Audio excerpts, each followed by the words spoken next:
Hello everyone, how are you all doing this fine weekend? So today's reading is for the week, so we are tapping into the week ahead, the week starting Monday, February 3rd.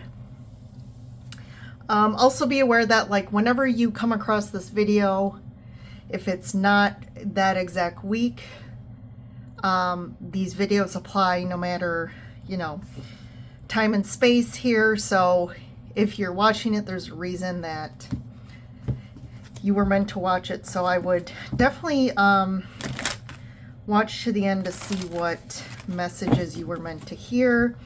This is a general reading, just tapping into the collective energies for the week to get any guidance or messages that are in your all best and highest good to help you in this now moment and through the week. So we got some big things going on astrologically. We have a bunch of planets that have been in retrograde going stationing direct.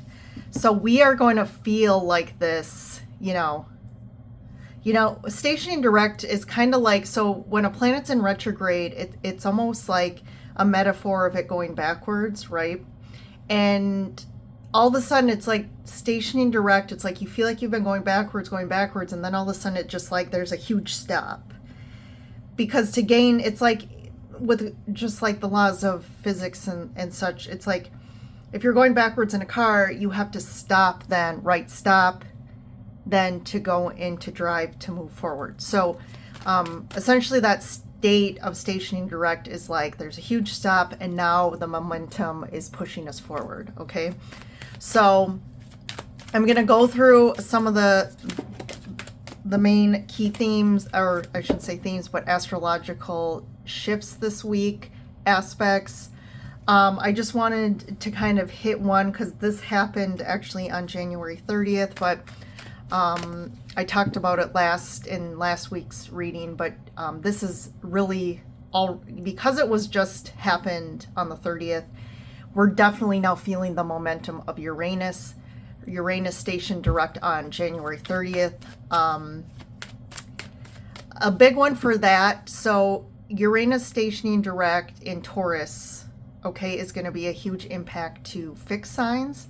So that includes Taurus, obviously, Scorpio, Leo, and Aquarius. So those signs are more likely to experience significant changes right now or unexpected turn of events that will really help you break free of stagnation. So this is going to impact everybody, but probably more significantly the fixed signs. But for all of us, that's something to be aware of. February 3rd, Venus enters Aries. So that's an interesting one, especially like we're here leading into Valentine's Day. So that is just like perfect. We have Venus, the sign of love and finances, and then we have Aries, which is that fire, that passion. So you combine love and passion. I mean, it is kind of the perfect match. You're going to feel a lot of romantic energy. This is really passionate, so passions are going to be heightened. This is a very sexual energy. This encourages really like bold and spontaneous actions by people. That's the positive piece. So it's really fueling that love and romance. On the other hand, on the kind of more on the negative, you could say people could be more quick-tempered, especially in matters of the heart or money, finances. Something to watch out for too with this aspect is that it can bring about like impulsive spending right now. This isn't a good time if you're trying to save money or stick to a financial plan. It can definitely be harder. You might feel the urge in things to spend more right now. And especially with that passionate energy of like feeling really impassioned about things or shopping or spending gifts on your you know, on your partner or something like that. So just things to watch out for. The same day, so right before Jupiter, so Jupiter stations direct in Gemini on the 4th. But right before that, on the 3rd, still, Mercury is going to trine Jupiter. This is going to be a great energy. Trines are good.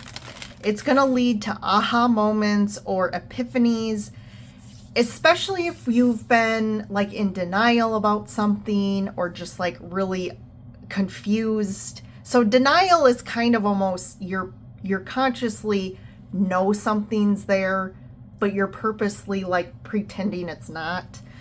So that could be part of it, or maybe you're just really confused about something. You're not sure what the truth is. There's a lot of mixed messages about situations or just feelings, things like that. So that'll be good though, right? Because it's clearing confusion. It's giving us aha moments, even if it's like aha moments about our spiritual wisdom, aha moments about like who we really are and what we want, or if we're trying to make a decision, we could really get what we need to kind of move forward. And then, like I said, on the 4th of February, Jupiter stations direct. So this is amazing energy, bringing in abundance, luck. This is really going to help bring momentum to help move things forward, especially when it comes to plans, goals. Like if you've been trying to make something happen and it's just been like, oh, it just feels like I'm spinning my wheels, or like you're trying to put things together and there's like, this isn't working out or this fell through. You know, it's like all of a sudden all your ducks are going to be in a row where things just almost like magically like, oh, hey, I came across someone who can do this for me really cheap, or hey, I have this goal, and it's like all of a sudden some path is opening up to make it happen. Another thing is like travel. So if you've been wanting to book travel, or like you have this trip that you've been wanting to do and maybe you couldn't find anyone to do it with you, maybe all of a sudden that opens up, or just like finally putting your heads together to book something or figure out some travel plans. Also that day, there's that Jupiter trine in Gemini, which again leads to positive messages coming in. I mean, Gemini is tied to Mercury, which is about communication. So there's going to be with like announcements or messages coming in, or some sort of like positive news. It could be something you've been waiting for, or just something that kind of came out of the blue. The other last two things I just wanted to make sure you guys were aware of is February 7th, Neptune is conjunct the North Node in Pisces. So this is a huge aspect opening up in regards to our destinies, healing stuff, and just like fated events. So, you know, North Node is kind of your ultimate purpose, life purpose, why you're here. Things opening up for things or people coming in or things to do that is almost like they were destined and you completely align with them. So watch out for major synchronicities and signs that are going to like be smack in your face, and you can't ignore them. So the big themes with this is like destiny, healing, and of course with Pisces, all about our intuition. Our intuition are going to be heightened. This is a time, again, with that Piscean energy and Neptune, because Neptune and Pisces, Neptune rules Pisces. So again, you have the double Pisces here. So this is like complete surrender to your intuition and your soul at this point. Like, this is not a time to try and logically think about, okay, what decision should I make, or what should I do? This is really about surrendering to your soul, surrendering to the universe and to your highest will here. Because if you're trying to control something that isn't aligned with your destiny or your soul's highest purpose, there's going to be a lot of resistance. So just surrender. This is about diving into the depths. There's major depths, which is Pisces, of your emotions and your soul, to lead you down this new path, which is kind of, again, your fated life path moving forward into 2025. Last but not least, the one thing that's going to really be shaking things up, specifically in the United States and tied to money, the financial markets. So Uranus is squaring the United States natal moon. Dig a little deeper into that. That's something I'm just, I'm not, so of course I'm adding astrology to my channel. I'm not like the astrological master. I'm starting to dip my feet in it and try to understand it. So I'm still learning a lot. And this whole aspect about like the natal moon, and it's the natal moon, depending on where it's at, is tied to, around a certain country, depending on its location in the sky. But this is going to be specifically tied to the United States natal moon. So the natal moon is in a country's chart, represents the people. So this is a collective. This is going to collectively impact everybody. And Uranus is about shocks, major shakeups. And this is specifically tied to the financial sector. So when this comes together, when this aspect happens, think of financial crashes, financial crises, stock market crashes. And we just recently did have a pretty, decent crash here in the financial markets. So this is happening right now this week. It's going to continue. So it'll be interesting to see how this shakes out for the United States. Obviously, if something this big happens in the US, if there's some financial big crash, this is going to affect the world, but it's really going to stem from something that happens here in the US. So be a little cautious in regards to spending or investing any big amounts or making any huge changes right now. Again, I'm not a financial guru, or,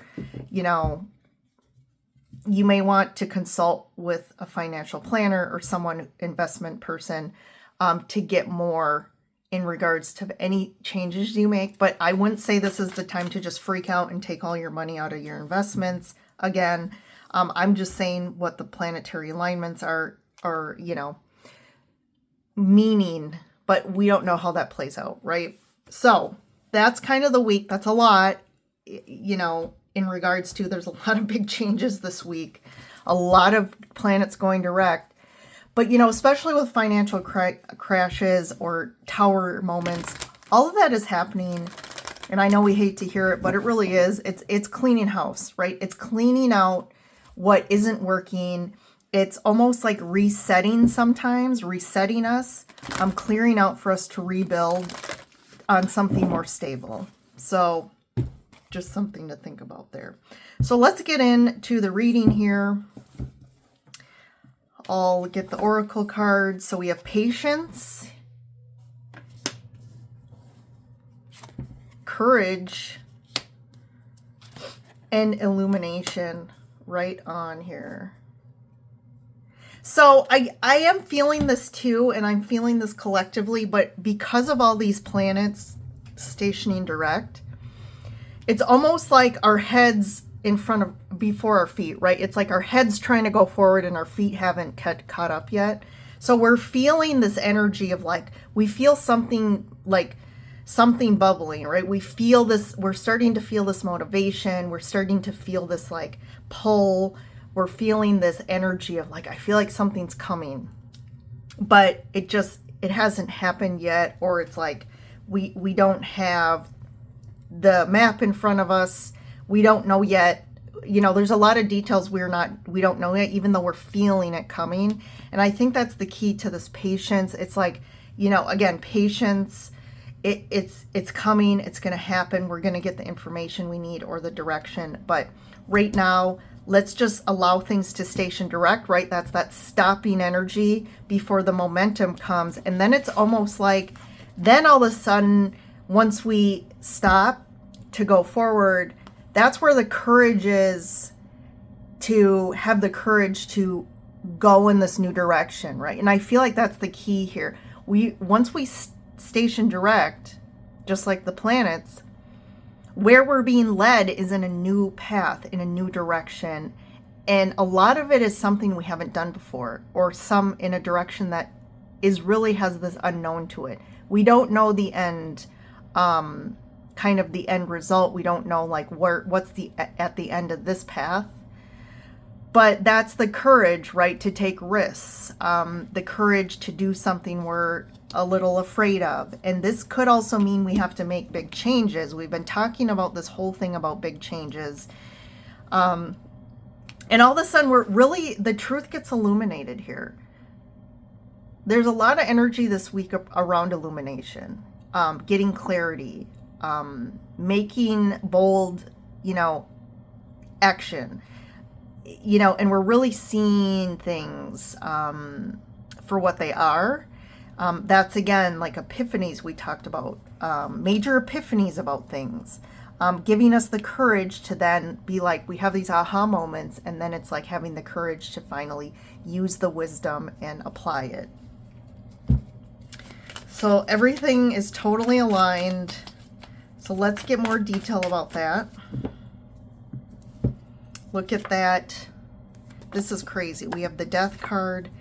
Oh my gosh. I have the Death card. Look at this. Spot on. Death, Justice, Moon. Pisces. Okay? Complete and utter Pisces. We have Libra and we have Scorpio. So we have double water signs surrounding the Libra card, which is that karmic balancing, truth, clarity. Potentially, like I said, where there was confusion, maybe where things weren't clear for us, maybe fear, there's the illumination. And it's the truth, the karmic sword of truth and clarity coming in to clear any sort of confusion, giving us the direction forward. And there's the, added to the Scorpio energy, there's the change. There's like a rebirth, okay? What's ending, what's, consider what we can consider dying out is the old. Whatever is leaving, whatever's ending, whatever's crashing, all of that is, again, because we're going down a new path, and the new path is a lot more aligned to our soul, and whatever it is not aligned to the soul anymore. So I'm leaving, so underneath those three cards, that's what's unfolding. Okay, look at that Eight of Cups.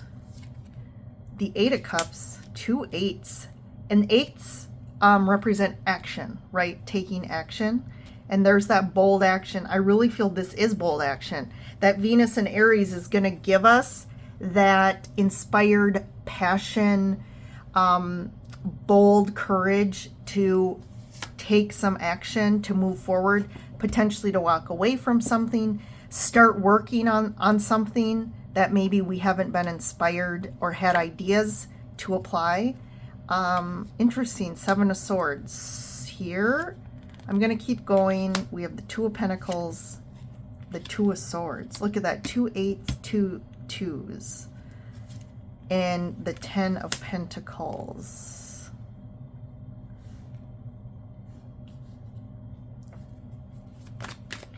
I'm going to lay it all out. Let's do a little different today. We have the Queen of Pentacles, the 4 of Cups, and the Sun. Well, that's good to know. Spoiler alert. Where we're headed is something really a lot happier, a lot lighter. We're going towards the sun. I think we are going to have to take some action. We're going to have to actively make some decisions about the action we're going to take. It's almost like we have to make a decision about where we're going now. You have maybe been in a place of, again, we've been talking about this for weeks, like, especially when we're up and down, right, with the 2 of Pentacles, like, what do I do? I'm uncertain, right? You're kind of stuck in one place. You're kind of in limbo. but you're actively now making a choice to move towards something. I definitely feel like you're going towards more abundance here with the Ten of Pentacles. There could be a money piece to this that's playing a part in your decision making, right? Like, how do I afford this? I need to figure out my finances.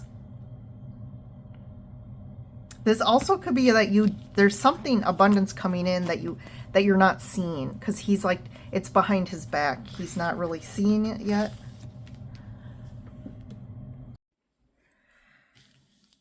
Okay, you guys, I totally was doing the reading and I went to the end and then realized that the video stopped at a certain point. So basically when I start this is where the video stopped. So I'm gonna talk through the cards here that I pulled. So basically I ended on, you know, this row 2 here. Let's see, we have the Queen of Cups, or sorry, Queen of Pentacles, the Four of Cups, and the Sun card. So I feel like you're finally choosing you, okay, with the Queen of Pentacles. You're choosing you now. So you're not listening anymore to outside people, to other people, or potentially relationships. Like maybe you've been going against what's right for you, but you're finally choosing you. You're finally choosing what's going to be best for your again, peace, for your groundedness, for your happiness here. There could be some disappointment here with the Four of Cups. That could be you. It could be other people around you. It could be that, you know, changing this path, making this decision, taking action. There is a level of disappointment about looking back, you know, or having to walk away from something. I did clarify that with the Seven of Wands. So I do feel like there's an aspect here too about someone who's like, they're totally like holding the victim card here. They're making themselves out to be the victim, even though, so if this is someone else in your life, they're saying they're the victim in this whole situation, when in reality, I think part of why you're walking away or making this new decision is because of the toxicity of the environment or this person. And so, but that's, again, right, a form of manipulation here. I do feel like this could also go back to this, like being quiet and strategizing your escape, how to get out of the situation. Because I do feel like people are going to really try to pull you back in or talk you out of doing something. And really with the Seven of Wands, it's like you really need to stand your ground here. Don't let other people pull you back into the old or stop you from doing something that's going to be really great for you. You know, even if for some of you, if it's a job or doing a whole new path, like, you know, going down a whole new path in regards to your work, and people are trying to tell you that, oh, it's not safe and it's, you know, that's not stable. Whatever this is, whether it's a person trying to keep you in a relationship, whether it's people around you that are trying to deter you from doing something that you've always wanted to do in your life, this is not a time to let those people listen to them. You need to stand your boundaries. This is a complete time, like I said, about a destiny change. Fated paths are going to be opening up for you that are going to lead you down a much better path. There could be a money aspect to this. That's also something that you have to think about. But I do feel like whether it's money or just family, these can be family ancestral karmic situations. This can be family narratives, beliefs. This could also be about you carrying the burden for a lot of different people for a long time, and you're kind of finally getting illumination around this, and like you're standing in your truth and you're like, I'm not going to carry your baggage anymore. And this baggage is not mine, right? Like you've been carrying some heavy things for a long time, and I think you finally realize like most of this isn't even yours. It's someone else's, or this could be your family's. So you're going towards your happiness here. I love it. To end on I ultimately asked, like, what's the ending advice here for you for the week? Again, this is a pretty big change. So this is, again, playing out more this week, but you're going to start getting momentum. I definitely feel like you're going to start taking action. Okay. So whether it's getting out of a situation, I think here's the thing. So we have the sun and the devil. So to me, the devil could represent like your fear. Don't let your fear keep you like not moving right now or just staying in the situation. Also, this could refer to people, toxic people around you, just karmic situations. Don't let the devil talk you into staying where you're at or going backwards here. The sun, to me, it's like it's your higher self is telling you, hey, there is sunshine ahead. There's a better tomorrow here. And you got to go towards it, right? So follow your happiness, follow your North Star, follow where your soul is guiding you to go, and just keep moving forward, right? I definitely think it's time to stand your ground, stick to it, and start taking action to get out of the situation. Because definitely the longer you stay in limbo, these people are going to really try to get their hooks in you and keep you and hold you down. So this could also be internal conflict, right? It could be internal conflict around old belief systems, victim mentality that maybe you're finally getting illumination about. It's like you're finally seeing, why have I been stuck? And you've been seeing the truth to this, and maybe seeing, again, that spiritual enlightenment around like, hey, these are narratives from, my childhood, from my family. And I'm not allowing the voice in my head. I'm not allowing the negative beliefs about myself to keep me down anymore. So this could be also actively working maybe with a therapist or just doing some energy work, to doing the internal work to also support you in moving forward and getting out of this dark hole that you've been in for a while. Okay? So I'm going to leave it at that, everyone. Make sure the video doesn't go too long. Enjoy your week ahead. February is going to be an amazing month to see how everything plays out week by week. I think by the end of the month, I'm hoping for all of us that by the end of the month, we're going to have finally crawled out of this dark hole, and we're starting to move forward into a brighter tomorrow here. So yeah, tune in to the next reading. Also, I'm finishing up posting all of the monthly zodiac readings for February. So go out there and find yours and watch your monthly video as well. So thanks, everyone. See you in the next video.